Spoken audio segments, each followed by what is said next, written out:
आज मैं एक्सप्लेन करूंगी इस मानवा का चैप्टर 5। अगर आपने पहले के चैप्टर नहीं देखे हैं तो चैनल पर जाके चेक कर लें। अब हम चैप्टर 5 के शुरू में देखते हैं कि नोआ एक जंगल में पहुंचती है और सड़क के किनारे कार खड़ी करके उस जंगल में चली जाती है। वो जंगल में आगे बढ़ती है और लिंडा उसे रास्ता बता रही होती है और फाइनली वो एक केबिन के पास जाके पहुँच जाती है और उसका दरवाजा खोलती है तो लिंडा बताती है हम यहाँ पहुँच चुके हैं। अब नोआ उस केबिन के अंदर चली जाती है जहाँ बहुत अंधेरा होता है और वो आगे बढ़ती है और चलते चलते किसी चीज से टकरा जाती है। नोआ उसे पकड़ के देखती है कि आखिर ये क्या चीज है और ध्यान से देखने के बाद उसे पता चलता है कि उसने किसी इंसान का पैर पकड़ रखा होता है। अब ये देख के वो बहुत ज्यादा घबरा जाती है और सीधा पीछे जाके गिरती है। वो बहुत ज्यादा कांप रही होती है क्योंकि उसके सामने किसी लड़की की लाश टंगी हुई होती है। अब लिंडा बोलती है कि क्या अब तुम मेरा विश्वास करोगी?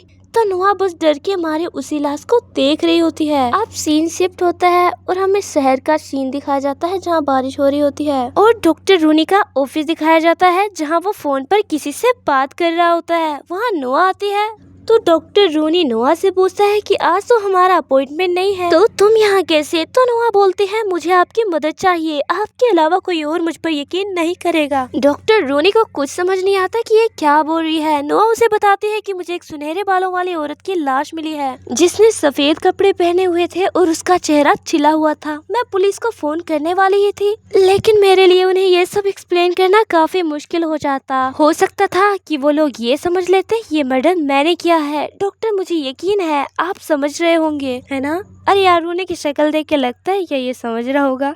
वो बस चुपचाप उसकी बातें सुन रहा होता है। अब नोआ बोलती है तुमने न्यूज में देखा होगा कि लिंडा का मर्डर हो चुका है। अब तो आपको यकीन हो गया होगा कि मुझे हेलुसिनेशन नहीं हो रहे हैं। सिर्फ मैं ही थी जिसे मालूम था कि लिंडा का मर्डर हुआ है। अगर ये हेलुसिनेशन होता तो मुझे ये सब पहले से मालूम नहीं होता। और भला मैं जंगल के बीच वो लाश कैसे ढूंढ सकती थी? लिंडा ने ये देखा था। उसने कातिल को लाश वहाँ रखते हुए देखा और मुझे बताया कि वेयर हाउस कहाँ मिलेगा। ये सुन के रूनी बोलता है नोआ तुमने अभी जो मुझे बताया वो तुम्हें अपने घर वालों को भी बताना चाहिए और उस डॉक्टर के साथ अपॉइंटमेंट तय करो जिसने तुम्हारा पहले इलाज किया था। तो नोआ बोलती है कि क्या तुम्हें मुझ पर यकीन नहीं है?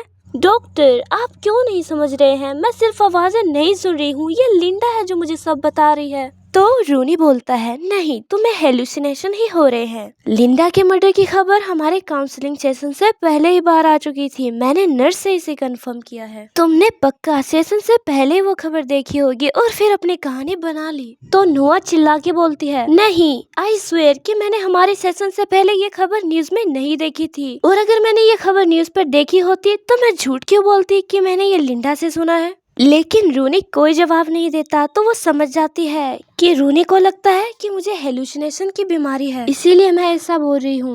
अब रूनी नोआ से बोलता है जैसा कि मैंने हमारी मुलाकात के दौरान कहा था तुम्हें सबसे पहले अपनी बीमारी को एक्सेप्ट करना होगा। तो नोआ उसके बाद बीच में काट कर बोलती है अगर ये सिर्फ बीमारी है तो फिर मेरे कमरे में जो खून था उसका क्या? वो खून की स्मेल और उस खाल का एहसास जिसे मैंने अपने हाथों से महसूस किया था, क्या तुम कह रहे हो कि ये सब सिर्फ मेरा वहम था?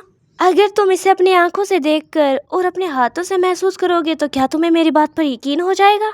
अगर तुम चाहो तो मैं अभी तुम्हें दिखा सकती हूँ, ये इसी बैग में है। ये बोलकर वो पीछे मुड़ती है लेकिन वहाँ पर कोई बैग नहीं होता। तो वो सोचती है मेरा बैग कहाँ गया? क्या मैंने उसे कार में छोड़ दिया? नहीं मैंने इसे कार में नहीं छोड़ा था। क्या मैंने उसे वहीं जंगल में गिरा दिया था? आखिरी बार वो बैग मैंने तब देखा था जब उस आदमी ने मुझे इसे उठाने के लिए कहा था। वहीं दूसरी तरफ रूनी को कुछ समझ नहीं आ रहा होता है कि नोआ किस बैग की बात कर रही है। इसके बाद नोआ रूनी से बोलती है बैग को छोड़ो, मेरे कमरे में चादरों पर हर तरफ खून फैला हुआ है और वो लाश मुझे पता है वो कहाँ है। चलो मेरे साथ चलकर खुद देख लो।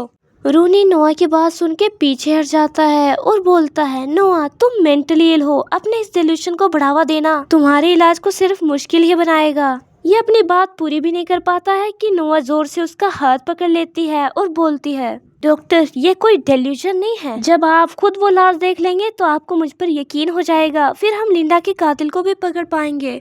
रूनी नोआ की ये हरकत देखे काफी शौक हो जाता है। नोआ उसे कहती है मेरी फैमिली कभी मेरा यकीन नहीं करेगी, सिर्फ तुम ही हो जो मेरी बातें सुन रहे हो। आज लिंडा के कातिल ने मुझे देख लिया था, हो सकता है कि अब मैं भी मारी जाऊं। प्लीज बस इस बार मेरी मदद कर दो। इतने में ही कोई इस कमरे का दरवाजा नॉक करता है। तो नोआ पीछे मुड़ के देखती है तो वो पूरी तरह शॉक हो जाती है क्योंकि वहाँ वही बंदा खड़ा होता है। नोआ सोचती है कि ये यहाँ क्या कर रहा है और चैप्टर यहीं खत्म हो जाता है। नेक्स्ट चैप्टर जल्दी आ जाएगा, तब तक के लिए बाय बाय।